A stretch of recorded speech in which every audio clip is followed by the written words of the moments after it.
하나님 아버지, 이 시간에도 주님께서 한 사람 한 사람은 각 영혼에 필요한 말씀을 친히 허락하여 주옵소서. 사람의 전하는 말이 아니라 하나님의 음성이 들려지는 귀한 시간 되게 주님, 주의 성령으로 친히 임재하시고 말씀해 주옵소서. 예수 그리스도 이름으로 기도합니다. 아멘. 불신자들은 종종 하나님께서 기적을 보여주시면 믿겠다고 하는데, 초신자들은 하나님께서 불러주시기만 하면 나도 주님께 헌신할 거라는 말들을 자주 합니다. 근데 정말 그럴지 궁금합니다. 교회 다니는 사람들 가운데 상당수에게 하나님께서 아마 모두에게일 겁니다. 이미 부르셨는데도 따르지 않는 사람들이 많습니다. 대부분의 기독교인들은 그냥 종교인으로 지내려고 합니다. 왜 그럴까요? 교회 나가는 이유가 마음에 위안을 얻고 평안을 얻기 위해서고, 그저 양심에 찔리지 않을 정도만의 최소한의 종교 생활 하면서 그럭저럭 지내고 싶은 사람이 많기 때문입니다. 많은 사람들이 교회 다니는 이유는 그저 병 낫고 복 받아서 부자 되고 자식들 성공하고 영광 받게 하고 싶어서일 뿐일지도 모르겠어요. 그러다가 보니까 목사님이 위로와 축복과 성공의 메시지를 전하면 아멘 하지만은 십자가의 길, 제자, 도, 헌금, 헌신 그런 설교를 하면 굉장히 껄끄럽게 생각을 합니다. 그러나 어떤 사람들은 예수님께서 부르시면은 즉시 따라 나서는 사람도 있어요. 우리 14절 같이 읽어보겠습니다. 시작. 또 지나가시다가 알페오의 아들 레위가 세관에 앉아있는 것을 보시고 그에게 이르시되 나를 따르라 하시니 일어나 따르니라. 이 전후 문맥을 보면 본문의 지리적 배경은 이스라엘의 북쪽에 있는 사해 북단의 가버나움이라는 도시에서 벌어진 일인데, 거기는 그 오른쪽에 보면은 그 동쪽으로 데가볼리라는 지역이 있어요. 그 데가볼리에 이방 여행자들이 많이 들어오는 지역입니다. 이 본문에 나오는 알페오의 아들 레위는 그 지역의 세리였어요. 우리말로 세리 그러면 세관원 이렇게 한 가지만 생각을 하는데, 토지세나 주민세는 정부에다가 그냥 내는 거고, 그 무역을 하면서 발생하는 판매세, 또 관세, 통행세 같은 거를 받는 사람이 여기 본문에 나오는 세리들의 일이었어요. 그걸 받아가지고 로마 당국에 일부를 주고 나머지를 챙겼습니다. 그러다 보니 유대인들은 세리들을 민족의 배신자처럼 여기고 멸시를 했어요. 근데 맨날 그렇게 무시를 당하면서 매일 욕먹으면서 살면요, 이거 어차피 욕먹는 건데 더 많이 뜯어내서 집이라도 사고 정보 좀 빼내가지고 땅도 사고 아파트도 사야겠다 하는 생각을 할 수도 있어요. 근데 이 세리를 알페오의 아들 레위라고 그랬더니, 이 레위를 12제자 중에 하나인 세리 마태복음에 나오는 그 세리 마태와 동일 인물로 생각하는 사람들이 있습니다. 그런데 12제자의 명단을 보여주고 있는 마가복음 3장 13절 이하에 보면은 이 알페오의 아들 레위가 안 나옵니다. 없어요. 12제자 중에 하나가 아니에요. 그렇기 때문에 마태가 아니라는 겁니다. 그래서 권위 있는 학자들은 이 본문의 레위하고 마태가 비록 둘 다 세리 출신이지만 이거는 다른 인물이라고 봅니다. 본문에 이 알페오의 아들 레위를 부를 때도 보면은 그 전에 네 제자들을 부를 때와 달리 내가 너를 사람 낚는 어부가 되게 하겠다라고 나를 따르라 하는 말이 없어요. 그리고 부르셨을 때 거기에 반응하는 표현도 조금씩 달라요. 그게 아까 얘기했던 이 본문의 알페오의 아들 레위가 마태복음에 나오는 세리 마태하고 다른 사람이라는 걸 뒷받침해 주는 겁니다. 그래도 공통적인 점은 뭐냐면은 이 본문의 레위도 주님께서 부르시자 즉시 따랐고 이전과 다른 삶을 살기 시작했다는 거예요. 주께서 나를 따르라 하시니 일어나 따라갔다. 이 따라갔다는 아컬로테인이라는 헬라어는 예수님 방식을 따라 사는 제자의 삶을 의미하는 전문 용어이기 때문에 예수님을 만난 다른 사람들처럼 그도 이전과 다른 삶을 산 것으로 보입니다. 그것은 지금까지 살던 돈 되는 생활 방식을 버렸다는 거예요. 돈 싫어하는 사람 별로 없지 않습니까? 레위는 예수님을 믿고 쉽게 돈 벌 수 있는 세리의 그런 생활 방식을 포기한 겁니다. 여러분은 그렇게 주님을 따를 수 있습니까? 사실 교회를 다니고 예수님을 믿는다고 해도 돈 문제는 포기 못하는 사람들이 상당수입니다. 우리가 그 알량한 직장들, 돈 조금 주고 엄청 부려먹는 그런 직장에 찍소리 못하고 다니는 이유도 다 그 돈 때문 아닙니까? 그런데 레위는 이 고소득의 황금 연봉을 받는 황금 직장보다 예수 제자의 길을 선택한 거예요. 우리 한국에서는 이걸 표현하는 말이 이제 신의 직장이라는 게 있는데 2020년 작년에 그 직원들 대상으로 너가 다니고 있는 회사 좋으냐, 왜 좋으냐 이런 걸 물어봐 가지고 평이 좋은 10대 신의 직장을 골라냈어요. 근데 1위가 어디였겠어요? 구글 코리아입니다. 그 다음에 3위에 법원이 있어요. 이건 상당히 놀라운 일이에요. 공무원이, 법원이 어떻게 신의 직장이라고 그러면서 다닐 수 있는지 굉장히 놀랐고, 5위가 부산교통공사, 6위가 토스, 요새 인터넷 은행 하는 시작하는 그 회사고, 7위가 원자력 안전기술원, 8위가 담배인삼공사, 9위가 SK에너지, 10위가 SK텔레콤이라고 합니다. 이 중에 구글, 부산교통공사, 토스, SK텔레콤은 2년 연속 직원들이 근무 환경이 좋다고 뽑은 회사에 2년째 선정된 회사들이에요. 근데 제가 인터넷을 검색해 보니까 뭐가 좋은가 하고 검색을 해 보니까 제일 많이 나오는 거는 다른 게 아니라 미국의 구글하고 한국의 삼성전자의 근무 환경 비교가 제일 많이 나오더라고요.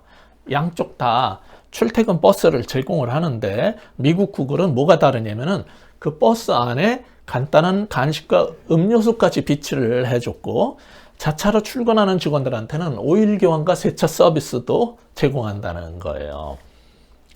그 다음에 사람들이 관심을 갖는 게 뭐냐면은 뭐니 해도 구내식당입니다. 먹는 거 중요하지 않습니까? 삼성은 아침부터 저녁까지 다 먹을 수 있도록 제공을 하는데 가격이 2,500원에서 3,500원 사이로 굉장히 좋은 음식을 제공한다고 합니다. 그리고 매일 점심을 사 먹을 수 있도록 그거를 한 달치를 계산해서 12만 원을 따로 식대를 지급을 한대요. 굉장히 좋습니다. 저는 막 내 돈 내고 10,000원짜리 밖에 나가서 사 먹어야 되는데, 옛날 직장에서도 다 식권 주고 그랬는데 아주 괜찮은 것 같아요. 근데 구글은 하루 3끼를 전부 호텔식 뷔페를 제공을 하는 거예요. 최고의 음식을 원하는 대로 전 세계인들이 다 모여서 일하니까 자기네들이 원하는 걸 다 먹을 수 있게 해준 거예요. 상당히 부럽습니다. 여러분도 부럽죠? 근데 예수님 당시에는 이런 근무 여건을 가진 직장이 없었을 테니까 그저 수입 측면만 보면은 이 세리가 꽤 괜찮은 직업이었을 겁니다. 그런데 예수님께서 14절 후반부에 나를 따르라 하시니 어떻게 했다고요? 일어나 따르니라고 말하는 거예요. 성경이 말하는 예수 믿는다는 거는 이런 거기 때문에 교회사 속에서는 이걸 뭐라 그랬냐면은 급진적 radical discipleship, 급진적인 제자도라는 표현을 썼어요. 그 당시에 종교인들이 볼 땐 부르시니 일어나 따르더라. 이게 굉장히 레디컬하게 보인 거예요. 급진적으로. 요즘 교인들처럼 저 돈 벌어야 되니까 회사에서 부르니까 눈치 보면서 교회도 못 나가고 예배도 못 드리면서 명목상 기독교인으로 남는 것하고는 완전히 다른 태도였습니다. 성경은 이런 걸 가르치면서 우리에게 뭘 요구하는 거예요? 첫 번째 교훈입니다. 예수님이 부르시면 즉각 따라 나서는 제자가 되라는 겁니다. 예수님이 부르시면 즉각 따라 나설 수 있는 제자가 되시기 바랍니다. 사실 우리나라에서 신의 직장이라는 말을 굉장히 이상하게 써서 그렇지, 예수님이 부르셔서 이전에 살던 삶을 버리고 예수 제자의 삶을 살기로 따라 나선 게 그 생활이 뭐예요? 신의 직장 아닙니까? 신의 직장은 원래 그게 신의 직장이에요. 제자의 삶을 사는 게. 근데 그 예수님의 제자의 삶을 산다는 건 어떤 걸까요? 마태복음 8장 20절에 보면은 예수께서 이르시되 여우도 굴이 있고 공중에 새도 거처가 있으되 인자는 머리 둘 곳이 없다 그러셨어요. 이게 신의 직장의 본질이에요. 이 신의 직장인 예수 제자의 삶은 그런 거라고 예수님이 분명히 밝히셨는데도 많은 사람들이 예수님의 제자로 살기로 결심을 하고 주님을 따라 나섰어요. 정말 그럴까? 15절 같이 읽어보겠습니다. 확인해 보세요. 시작. 그의 집에 앉아 잡수실 때 많은 세리와 죄인들이 예수와 그의 제자들과 함께 앉았으니 이는 그러한 사람들이 많이 있어서 예수를 따름이러라. 그런 사람들이 많이 있어서 예수를 따랐다라는 이 표현은 그 당시 예수님을 따르던 제자들이 상당히 많았음을 보여주는 거예요. 지금 마가복음 보면서는 4명밖에 안 불렀어요. 그리고 알페오의 아들 레위 부른 얘기만 나온 거예요.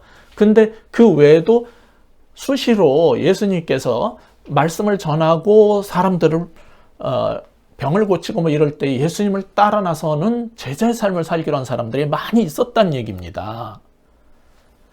근데 이 장면은 이 알페오의 아들 그 세리였던 레위가 예수님의 제자가 된 다음에 누가복음 5장 29절에 보면은 그가 잔치를 베풀었다라고 나오는 거예요. 그 잔치 장면이에요, 이게. 왜 그랬을까요? 모두가 멸시하고 배척했던 이 죄인을 불러서 예수님의 제자가 되게 해주신 게 너무 감사해가지고 이제 이전처럼 살지 않겠다 그러면서 자신이 벌어들인 돈으로 많은 사람들에게 그리고 나를 구원하신 예수님께 연회를 베풀어 드린 거예요. 이거는 그러니까 그냥 저녁 먹는 자리가 아니라 굉장히 큰 연회였어요. 그렇게 보는 이유는 여기에 잡수실 때, 그의 집에 앉아 잡수실 때라고 번역된 단어 때문이에요. 사실 여기서 사용된 이 단어는 통상적으로 그냥 앉아서 먹는 그런 방식의 단어가 아니라 특별한 큰 연회 같은 자리에서 오랫동안 뭐 결혼 피로연을 한다든지 큰 잔치를 하게 되면은 베개나 쿠션을 사용해서 누워가지고 옆으로 비스듬하게 기대서 오랜 시간을 먹고 마시는 모습을 뜻할 때 사용하는 단어예요. 이 단어가. 그러니까 그냥 앉아 잡수셨다가 아니라 이건 연회에서 그렇게 풍성한 잔치에 식사를 하셨다는 단어입니다. 그래서 이거는 그냥 저녁 식사 자리 이런 게 아니라는 거예요. 큰 파티라는 거예요. 그리고 한 가지 더 알 수 있는 것은 예수께서 세리였던 레위를 제자로 부르시자 즉시 일어나서 예수님을 따라 나섰지만 전에도 제가 이미 설교했듯이 기독교에서 나를 따라오너라 했을 때 그거는 불교처럼 가족과 집을 버리는 출가가 아니에요. 왜? 지금 이 잔치가 어디서 벌어졌어요? 레위의 집에서. 그러니까 따라 나섰어요. 그렇다고 집을 버린 게 아니란 얘기예요. 레위는 자기 집에서 잔치를 베풀어가지고 예수님을 모셔서 대접을 하잖아요. 그러니까 자꾸 불교 문화권에서 우리가 보기 때문에 물론 집과 처자를 다 버리고 따른 12 제자들도 있지만 모든 사람이 다 그렇게 사는 건 아니라는 것을 우리는 알 필요가 있어요. 근데 이런 왁자지껄한 연회 장면을 본 바리새인과 서기관들의 반응은 어땠습니까? 16절 다시 읽어볼까요? 시작. 바리새인의 서기관들이 예수께서 죄인 및 세리들과 함께 잡수시는 것을 보고 그의 제자들에게 이르되 어찌하여 세리 및 죄인들과 함께 먹는가? 그 연회를 본 종교인들은 예수님이 죄인들과 어울려 파티를 즐기는 걸 보고 비난을 했어요. 당시 세리는 아까 말씀드린 것처럼 무역세 등을 거두기 위해서 이방인들, 상인들하고 빈번하게 접촉을 하니까 부정한 사람이고 로마 당국에 돈 벌어주는 일이었으니까 매국노고 세금을 많이 붙여서 떼어먹었으니까 부정직한 사람으로 아주 총체적으로 나쁜 놈으로 여겨졌어요. 이런 일에 종사하는 사람들은 유대사회에서는 그래서 버림받은 외곽인, 아웃캐스트고 아웃사이더이고 멸시의 대상들이었어요. 그래서 세리들을 언급할 때마다 누가복음 3장에서는 토색하는 자들과 세리들 이렇게 말하고, 그 다음에 만약 요즘식으로 인터넷으로 검색을 해본다면은 무슨 말이 나올 거냐면 누가복음 18장 11절에 보면 가늠하는 자들과 세리 이게 같이 나와요. 연관 검색어예요. 마태복음 21장 32절에는 창녀랑 세리가 같이 나쁜 놈으로 나와요. 마태복음 18장에서도 이방인과 세리 같이 붙어 나와요. 연관 검색어가 전부 나쁜 것만 있어. 좋을 게 하나도 없는 그런 사람들이에요. 그런데 이 사람들 그렇게 살다 보니 율법이 정한 제의적 삶, 예배적 삶을 살지 못하는 사람이기 때문에 서기관과 바리새인이나 유대교의 정말 이 신앙을 제대로 가진 사람들은 뭐라고 그들을 불렀냐면 이 땅의 사람이라고 불렀어요. 암하르츠라고 불렀어요. 그 정도로 경멸당했던 땅의 사람들입니다. 근데 예수님이 그런 세리와 죄인들과 함께 먹고 마시니 바리새인의 서기관들이 비난하게 된 거예요. 그런데 예수님이 그런 세리와 죄인들과 함께 먹고 마시는 그것이 무엇 때문인지 그런 거를 알아보려고도 하지 않고 그저 화를 내고 비방부터 한 겁니다. 신앙인은 저렇게 살면 안 돼, 뭐 이런 태도죠. 근데 오늘날 교인들 가운데는 그런 태도가 없을까요? 제가 그 전에 쓰던 노트북이 고장나서 굉장히 강의할 때도 그렇게 여러 가지로 불편한 걸 보고 한 학생이 자기는 새 거 사가지고 안 쓰는 노트북이 있는데 드릴까요? 그러면서 갖다 줬어요. 그래서 그걸 잘 쓰다가 저도 여건이 그 다음에 돼가지고 새 거를 장만을 했어요. 근데 가만 보니까 제가 지도하는 학생 중에 하나가 아주 느리고 무지하게 큰 정말 한 17인치만한 이딴 거를 이렇게 두꺼운 걸 들고 다니는 거예요. 그래서 내가 안 쓰는 거 있는데 남이 줘서 쓰던 건데 괜찮은 쓸만한 거니까 쓰시겠냐 그러고 줬어요.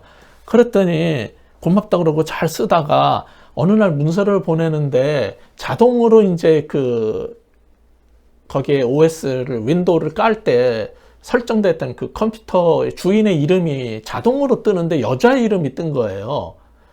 저한테 그걸 줬던. 그러니까 그 학생이 교수님이 어떤 여자랑 사귄다 이런 식으로 소문을 냈어요. 진짜 황당무계하고 기가 막히고. 사실 제가 목회할 때는요, 어떤 여성도가 상담하겠다고 제 방에 들어오는 걸 본 장로님이 저 목사는 저 여자하고 무슨 관계냐, 좀 이상한 관계 같다 이런 식으로 떠벌린 적도 있어요. 가만 보면은 좀 배웠다는 사람, 신앙이 있다는 사람들도 그 모양이니 만일 제가 고리 대금업자, 보도방 주인, 이태원 포차 사장들, 룸사롱 아가씨들, 강남 유흥업소 자릿세 걷는 조폭들하고 밥을 먹거나 차를 마시는 걸 보면은 사람들이 뭐라고 말할지 생각만 해도 끔찍해요. 내가 왜 그 사람들을 만났고 무슨 일 때문에 뭐 하려고 하는지를 확인해 보기 전에 저 목사는 어디를 드나들고 어떤 말종인 사람들과 사귄다면 아마 가진 비열한 소문을 퍼뜨리면서 비난하고 싶은 사람들이 많을 거예요. 지금 예수님이 딱 그 상황인 거죠. 바리새인과 서기관들이 보기에는 살인범, 강도, 창녀랑 동급인, 이방인과 동급인 세리의 집에서 함께 파티를 하더라 이렇게 비방을 한 거예요. 사람들의 이런 얄팍한 태도를 얼마나 많이 당하셨으면은 예수님께서 누가복음 7장 33절에 이렇게 말씀하실 정도였습니다. 세례 요한이 와서 떡도 먹지 아니하며 포도주도 마시지 아니하며 너희 말이 귀신이 들렸다 하더니 인자는 와서 먹고 마시매 너희 말이 보라 먹기를 탐하고 포도주를 즐기는 사람이요 세리와 죄인의 친구로다 하니 지혜는 자기의 모든 자녀로 인하여 옳다함을 얻느니라 이렇게 말씀하실 정도였어요. 예수님이. 무슨 말입니까? 세례 요한처럼 절제적인 삶을 살면은 저거 귀신 들린 거 아니야? 들판에서 왜 저렇게 살아? 이러고 메시아가 오신 것은 잔칫날과 같은 것이라서 요한처럼 금식하지 않고 잘 먹으면은 먹기를 탐하는 사람이고 술꾼이라고 그러고 세리와 죄인들과 어울린다고 비방을 해대는 거예요. 이렇게 얄팍한 방식으로 사람들은 지네들이 보고 싶은 대로, 지네들이 생각하는 대로 말하는 거예요. 그러면서 예수님은 정말 지혜로운 사람이라면 어떻게 판단한다라고 그랬어요? 그 열매로, 삶의 결과를 보고 말하라는 거예요. 이런 일들로 우리 그리스도인들은 바리새인의 서기관은 항상 예수님을 못 살게 굴는 나쁜 놈으로 여기는데, 사실 그들은 구약의 율법 규정에 따라서 거룩한 삶을 살려고 나름 애쓰던 사람들이었어요. 문제는 뭐냐? 그들이 생각하는 거룩은 구별과 분리의 기반을 둔 종교성이었다는 겁니다. 나는 돼지고기 안 먹어, 비늘 없는 물고기는 안 먹어, 뭐 이런 식으로 음식 규정을 지키니까 우리는 너희들과 다르고 나는 거룩하다, 이렇게 생각한 사람들이에요. 나는 나병 환자와 접촉하지 않고 시체도 접촉하지 않고 이방인들과 가까이 하지 않으니까, 죄인들과 함께 하지 않으니까 분리된 삶을 살기 때문에 너희와 달리 나는 거룩해, 이런 생각을 가졌던 사람이에요. 그렇기 때문에 하나님 말씀을 전하는 랍비로 보이는 예수님이 세리와 죄인들하고 어울리자 이거 잘못됐다라고 즉시 비방하기 시작한 겁니다. 나는 경건하다, 너는 더럽고 추하고 부정하다, 이렇게 나오는 거죠. 그런데 신약이 말하는, 우리가 믿는 기독교는 이런 분리와 격리에 기반을 둔 거룩 개념을 가진 종교가 아니에요. 회개했느냐, 예수님 믿을 때 받은 성령이 우리 속에서 거룩을 추구하게 하는 그 삶의 역동성을 따르느냐, 매일 말씀 속에서, 기도 속에서 하나님과 깊은 교제가 있느냐로 거룩을 보지, 그런 분리와 격리에 의한 구약의 유대교적인 신앙을 하는 데가 아닙니다, 기독교는. 그런데 요즘 교회를 보면은 이런 기독교의 본질은커녕 유대인들의 분리에 기반을 둔 거룩성도 없고, 그냥 오로지 부자 되고 싶고, 자식들을 명문대 보내고, 또 높은 자리에 올라가고, 병 낫고 명예를 얻는 축복을 위해서 신앙생활하는, 정말 이기적이고 자만심만 강한 사람들이 점차 늘어나고 있는 거예요, 교회 안에. 문제는 그런 사람들은, 아니 어떤 사람들은 강남의 고급 아파트에 살면서 외제차 타고 백화점 다니는데, 그리고 고위직에 올라서 목에 힘주고 사는데 나는 왜 안 되냐 이거예요. 그래서 얄미운 거예요, 그 사람들이. 나는 열심히 신앙생활을 하는데도 왜 요 모양이고 하나님은 저렇게 교회도 안 다니는 사람들도 축복하냐고 하나님께 삐쳐 있어요. 나는 주일성수도 하고 11조도 하고 성경도 읽는데 이렇게 열심히 기도하면서 투자한 가상화폐 60불짜리가 어떻게 영원히 될 수 있냐, 하루아침에. 내가 코인 투자했던 1억 5천이 어제 뉴스에도 나온 것처럼 하루아침에 10만 원이 될 수가 있느냐고 하나님께 원망을 하는 거예요. 물론 어떤 사람들은 아이고 나 같은 경건한 크리스찬은 안 불러주시는 게 땡큐입니다 하는 사람도 있겠지만, 적지 않은 사람들은 무슨 생각을 갖고 있냐면, 아니 저런 허접한 놈들은 잘 먹고 잘 사는데 왜 나처럼 경건하게 살려고 애쓰는 사람들을 안 도와주시는 겁니까? 이러면서 또 하나님께 삐쳐 있단 말이에요. 이거는 믿지 않는 세상 사람들도 마찬가지예요. 어떤 사람들은 새파란 20대 30대 아이들이 외제 스포츠카 타면서 청담동에서 연예인들과 파티를 하는데 나는 그런데 안 불러주고 그런데 못 껴가지고 삐쳐 있어요. 어떤 법조인들은 윤중천 같은 건축업자가 강원도 별장 파티에 불러가지고 김학의 전 법무차관처럼 대접받고 즐기는데 나는 대접받고 즐기는 그런 자리에 초대받지 못했다고 삐쳐 있어요. 어떤 사람들은 삼성가의 연회 자리에 초대받지 못해서 또 삐쳐 있어요. 세상만 그런 게 아니라고 그랬잖아요. 교회 안에서도 나처럼 잘난 사람을 왜 교회에서 안 알아주냐. 그래서 삐쳤어요. 목사님은 나처럼 열심히 봉사하는 사람들은 안 알아주고 권력의 눈멀 아분하는 놈들을 먼저 장로시키고 위원장 시킨다고 삐쳐 있어요. 그러다가 나는 저급한 저런 추악한 죄인들하고 가까이 하지 않고 거룩하게 사는데 어떻게 목사님은 저렇게 형편없고 추악한 그런 여자들과 그런 밑바닥 인생을 사는 사람들하고 식사를 하고 어울리는지 이해할 수 없다라고 또 비방을 하기 시작합니다. 제가 존경하고 잘 아는 훌륭한 목사님이 강남의 좀 큰 교회에서 목회를 할 때였어요. 그분은 나는 앞으로 잘 사는 교우들, 장로님들, 권사님들은 신방하지 않겠습니다. 앞으로는 교회 안에 가난하고 아프고 힘들고 무시당하는 사람들을 신방할 테니까 그렇게 아시고 장로님들도 주변에 그런 교인들을 찾아서 돌봐주시기 바랍니다. 이렇게 말씀하셨대요. 이게 참 좋은 생각이라고 이렇게 여겨서 저도 목회할 때 그렇게 한 적이 있어요. 그랬더니 그 당시에 사역하던 교회 장로님, 권사님 몇 분이 삐쳤어요.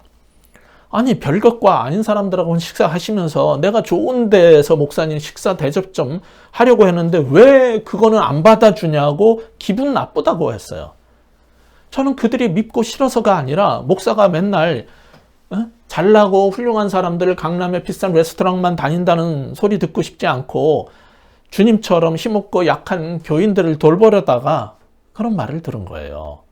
십몇 년 전에는 교수직 하면서 어떤 무너진 교회를 세워달라는 말을 듣고 1년간 도와준 적이 있어요. 그 교회는 목사 부부가 교회 건물을 담보 잡혀가지고 영어 학원 사역을 하다 부도가 나서 문 닫았던 교회인데 도와달라고 그래가지고 제가 교수 일을 해야 되기 때문에 주일 오전 설교, 오후 성경부만 해주고 주중 신방은 부목사, 풀타임 부목사와 전임 전도사를 둬가지고 그분들이 신방하는 걸 조건으로 사역을 했었어요. 근데 하루는 그 신방 전도사님이 와가지고 목사님 2달 전에 등록했던 어느 집사님 있잖아요. 그분이 교회를 떠났습니다. 그래서 왜 그러셨대요? 그랬더니 얼마 전에 수십억을 들여가지고 새로 지은 공장이 완공되어서 예배를 드려달라고 그랬는데 담임 목사가 안 오고 부목사가 와서 예배를 인도했다고 기분 나쁘다고 다른 교회 갔다는 거예요. 주보에는 그 목사 이름을 담임 목사라고 올려놨다고요. 저는 설교 목사였고. 그런데 그 사람이 올 때는 설교하는 제가 담임 목사라고 보이니까 제가 안 왔다는 게 기분이 나쁜 거예요. 다른 교회에서는 자기가 큰 회사도 있고 공장도 있기 때문에 목사들이 우리 교회에 나오시라고 자꾸 그렇게 말하는데도 말씀 보고 이 교회를 나왔더니 날 무시하고 별 볼 일 없는 사람들하고만 어울리더라. 그러니까 기분 나쁘다 그래가지고 나간 거예요. 사실 제가 아까 앞에서 말씀드렸던 그 훌륭한 목사님은 크리스마스에 선물 하나 사들고 가난한 교인집에 신방을 가서 초인종을 누르려고 했더니 담장 안쪽에서 왁자지껄 소리가 나서 가만히 들여다봤더니 교회 장로님이 집사님들이랑 같이 선물 싸들고 와가지고 자기보다 먼저서 파티를 해주고 있더래요. 그걸 보고 마음이 흐뭇해가지고 다른 집으로 발길을 돌렸다라는 말을 그 간증을 제가 들었기 때문에 나도 그렇게 하고 싶었는데 다른 교회에 다니다가 온 사람은 어떻게 이 교회에서는 자기같이 중요한 인물을 큰 공장을 가진 사람의 개업 예배에 안 오냐 그래가지고 목사를 비방하면서 교회를 떠난 거예요. 이게 참 힘든 거예요. 우리는 하나님의 마음이 항상 과부와 고아와 나그네와 병든 자와 낮은 자들에게 있음을 잊으면 안 됩니다. 그렇다고 하나님께서는 건강한 사람, 잘 사는 사람을 무시한다는 말이 아니에요. 마치 한 집에 한 아이는 건강한데 아픈 아이가 하나 있다. 하나는 발달장애다. 그러면은 그 부모는 아픈 아이를 향한 마음이 더 쓰이는 것처럼 그렇게 이해하시면 되는 거예요.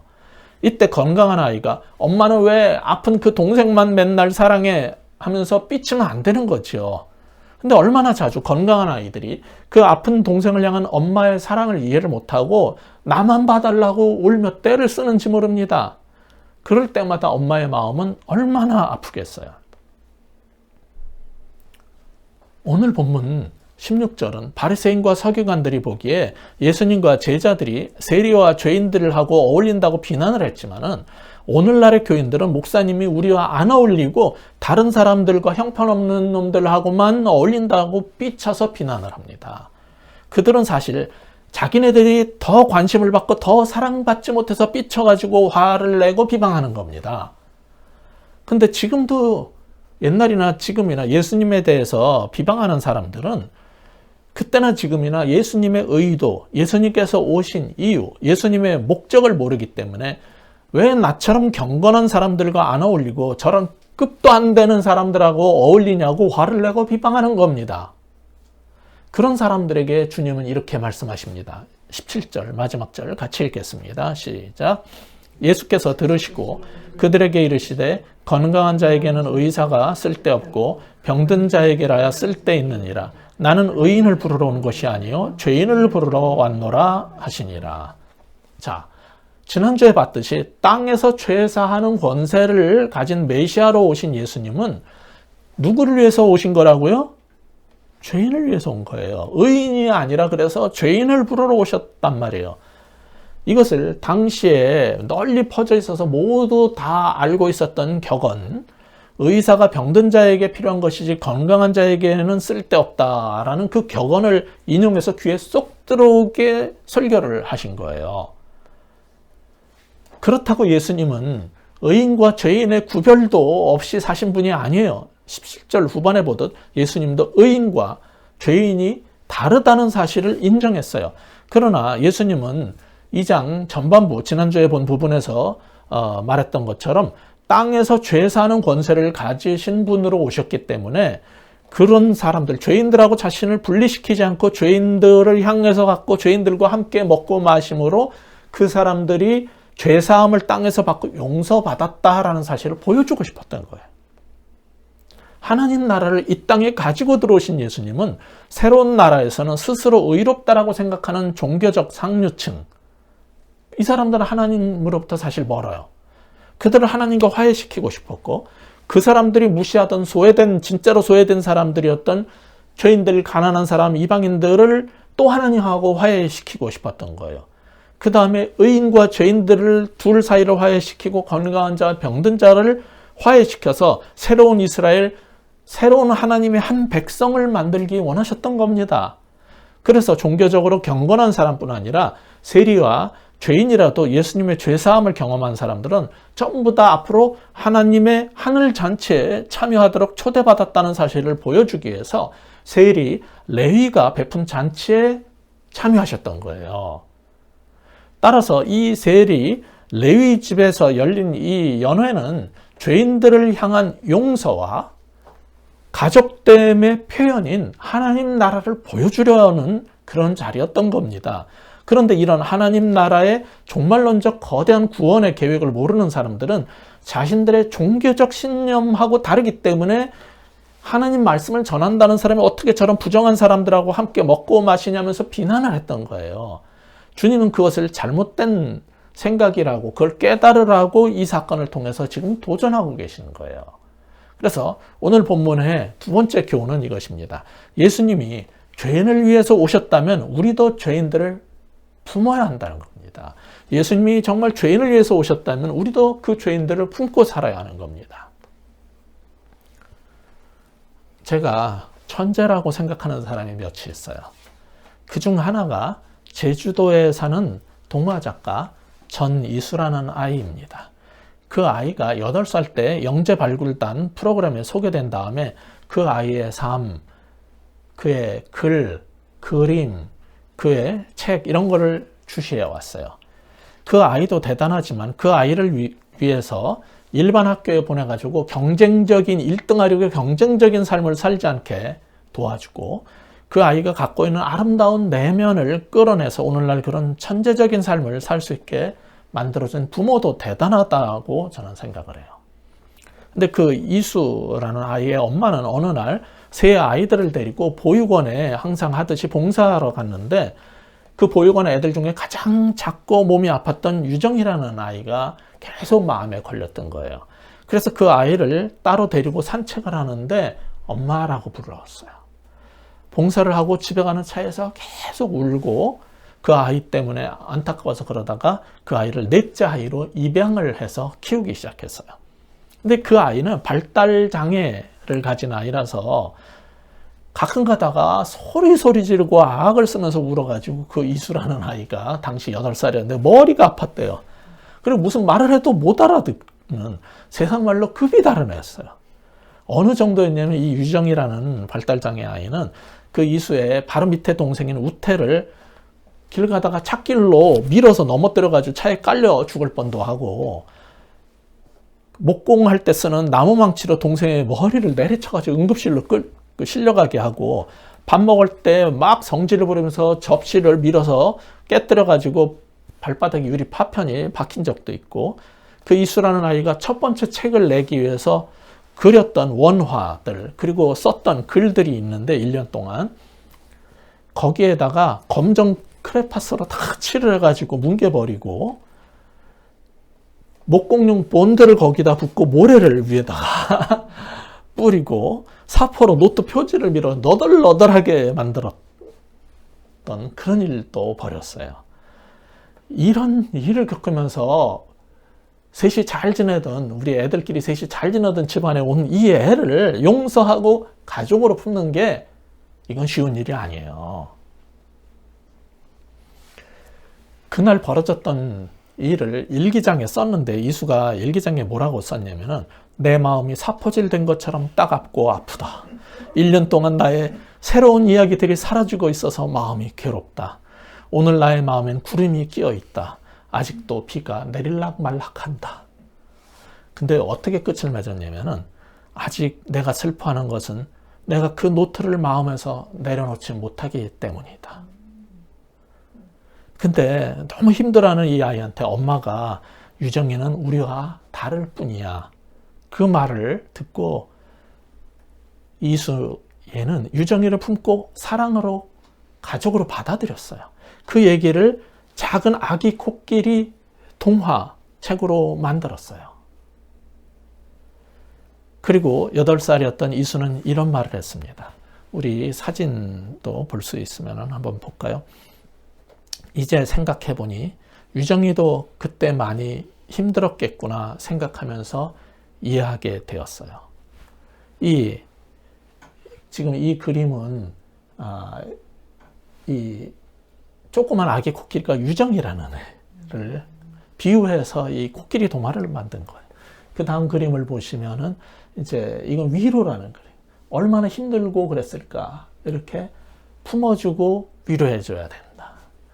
제가 볼 때 얘는 8살 때, 10살 때 이런 그림을 그리고 이런 책을 쓰는 거는 이건 천재예요. 그리고 아까 본 것처럼 말하는 걸 보세요. 이제 생각해보니 유정이도 그때 너무 힘들었겠구나 생각하면서 이해하게 되었다. 이 어른보다 더 어른스럽고 목사인 나보다 더 훌륭하다는 생각이 들어서 저는 그날부터 8살짜리 이수를 존경하기로 했어요. 우리는 그리스도인이라고 불립니다. 우리는 크리스천이라고 불려요. 그 말은 작은 그리스도처럼 보였다는 뜻에서 붙여진 별명입니다. 그렇다면 우리 크리스찬들도 죄인을 사랑하시는 예수님처럼 살아야 하지 않겠습니까?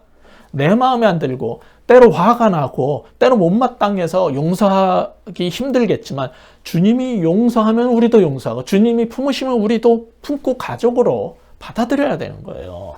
부족한 유정이를 우리와 다를 뿐이라고 품자고 가르쳤던 이수 엄마의 마음이나, 그런 엄마의 마음을 배우고 따른 어리지만 순수한 이수 앞에서 저는 부끄럽습니다. 참 이상한 거는 하나님 나라에서 가장 멀 거라고 생각되는 그런 사람들도 하나님 나라에서 한 가족이 돼서 한 식탁에서 식사하게 될 거라는 걸 보여주는 게 바로 이 알페의 아들 레위 세리 집에서의 연회였는데, 예수님은 그 자리에 기꺼이 참석하시면서 욕을 먹으셨어요. 우리는 우리의 관점으로 사람들을 급을 나누고 죄인이라고 무시하는데, 주님께서 용서하시면 우리도 용서하고 주님께서 품으시면 우리도 한 가족으로 품고 살 수 있는 우리 모두가 되었으면 좋겠습니다. 그러한 참다운 그리스도인 되시기를 예수 그리스도의 이름으로 축복합니다. 기도하시겠습니다. 하나님 아버지, 때로는 이해할 수 없는 일들이 교회 안에서, 하나님 나라 안에서 벌어지기 때문에 우리가 투덜대고 불평할 때도 있음을 고백합니다. 하나님께서 어떻게 저런 사람을 용서하시고 저런 사람을 가족으로 품으시고 저런 사람을 하나님 백성으로, 우리의 형제 자매로 만드시는지 못마땅할 때도 있지만은, 그래서 우리도 용서받고 하나님 가족 되었다는 사실을 잊지 않게 하여 주시옵소서.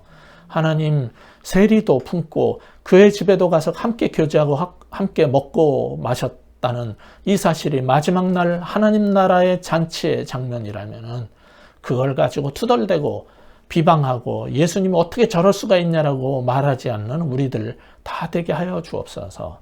아직 하나님을 알지 못하기 때문에 투정을 하고 떼를 쓰고 못되게 굴고 있는 사람들에게도 주님 부르시고 만나 주시옵소서. 우리가 기도하고 있는 그 사람들의 영혼들도 불쌍히 여기시고 이 레위를 나를 따르라고 부르셨던 것처럼 그 사람들도 불러주시고 용서하시고 우리 형제 자매 삼아 주시고 한 가족 한 공동체 되게 만들어 주시옵소서.